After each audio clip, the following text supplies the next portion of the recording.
구독, 좋아요, 알림 설정까지 부탁드려요. 안녕하세요. 찐테크TV 해외 주식 찐이슈입니다. 오늘은 12월 21일부터 12월 25일까지 12월 넷째 주 미국 시장 뉴스를 말씀드려 볼 텐데요. 그럼 곧바로 시작해 볼까요? 이번 주 우리나라 전체 미국 주식 보유 잔고액 순위부터 살펴보겠습니다. 1위와 2위는 테슬라와 애플인데요. 테슬라는 전주와 비슷한 잔고량을 보였고 애플은 애플카에 대한 시장의 기대로 잔고량이 증가했습니다. 3위에서 10위까지는 순위 변동이 없었고요. 11위와 12위는 전주 대비 서로 순위가 바뀌었죠.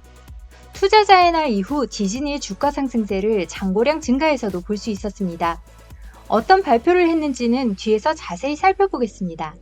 14위에는 테슬라의 비중이 가장 높은 아크 인베스트의 ARKK ETF가 레크되었습니다. 다음은 순매수 결제액 순위입니다. S&P 편입이 끝난 후 테슬라의 순매수 증가세는 줄어들었고 애플카에 대한 기대로 인해 애플이 금주 순매수 결제액 1위를 기록했습니다. 미국 투자 전문 매체 베론스가 코카콜라는 경제 정상화에 힘입어 주가가 반등할 것이라고 했죠. 또한 테슬라 S&P 편입이라는 큰 이벤트가 끝난 후 시장 조정에 대비하는 투자자들의 심리가 반영되어 코카콜라의 순위가 올라왔습니다. 또한 바이두가 전기차를 직접 생산할 것이라는 보도에 대한 기대로 6위를 기록했습니다. 그럼 주요 종목들에 대한 뉴스 및 분석 기사를 통해 보다 자세히 알아보도록 하겠습니다. 우선 가장 큰 이슈였던 테슬라 S&P 편입 소식입니다. 12월 21일에 테슬라가 안정적으로 S&P 지수에 편입되었죠. 테슬라는 이제 S&P 지수에서 5번째로 높은 비중을 차지하게 되었습니다. 2020년 1월 2일 종가 86.05달러에서 12월 21일 종가 649.86달러가 되면서 1년 동안 무려 655%가 상승했습니다. 하지만 테슬라의 21일 주가는 18일 대비 6.5% 하락하면서 마무리되었습니다.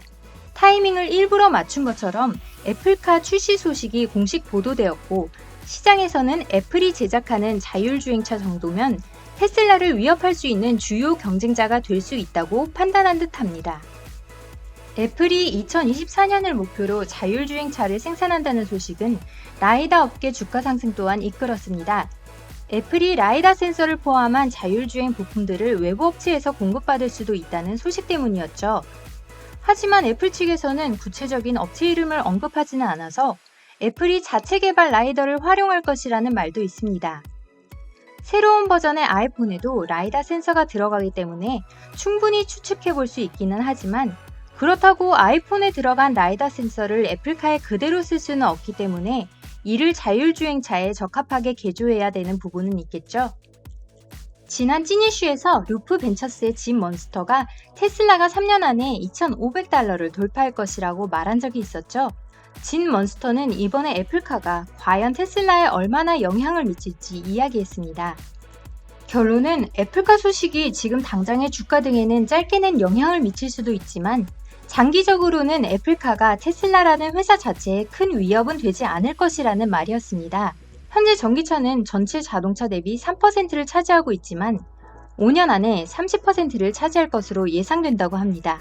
그리고 테슬라는 늘어난 시장 점유율 중 3분의 1을 차지할 것이고 애플카는 나머지 3분의 1을 위해 경쟁하는 기존 자동차 제조기업들에게 영향을 미칠 것이라고 했죠. 또한 주가에는 짧게 영향을 미치긴 하겠지만 이는 곧 안정될 것이라고 했습니다. 장기적으로도 애플이 자율주행을 그만둔다고 공식 발표를 하지 않는 이상 어느 정도 영향을 미치겠죠.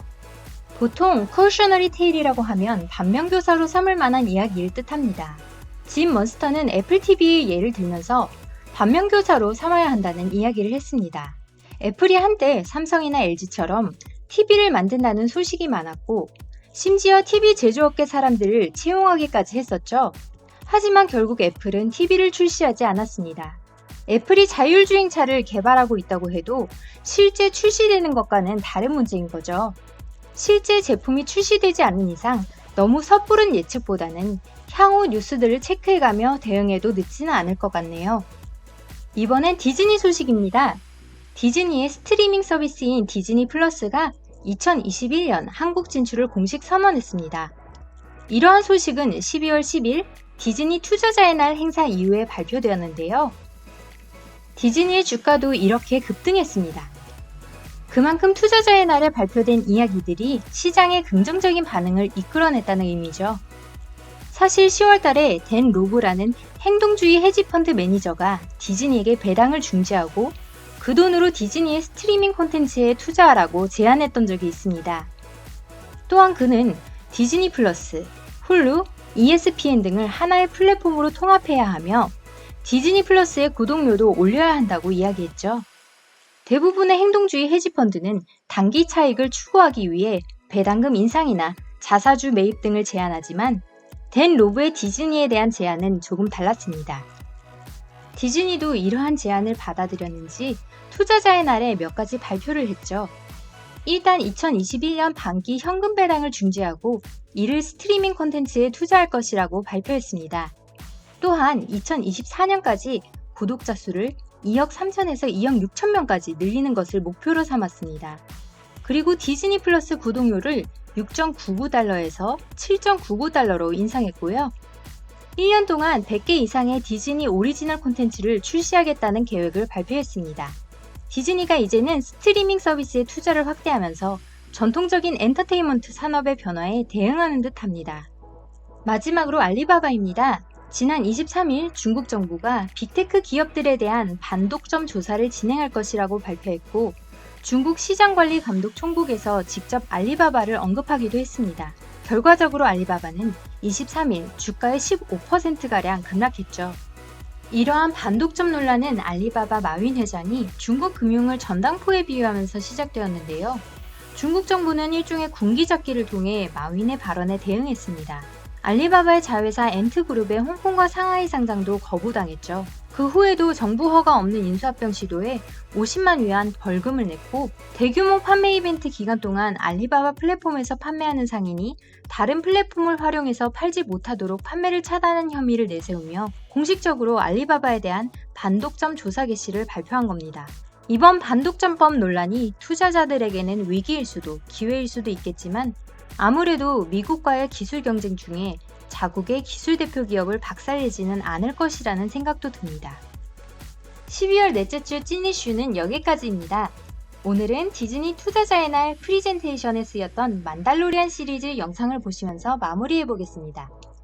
그럼 다음 주 월요일에 또 만나요. 안녕! 구독, 좋아요, 알림 설정까지 부탁드려요.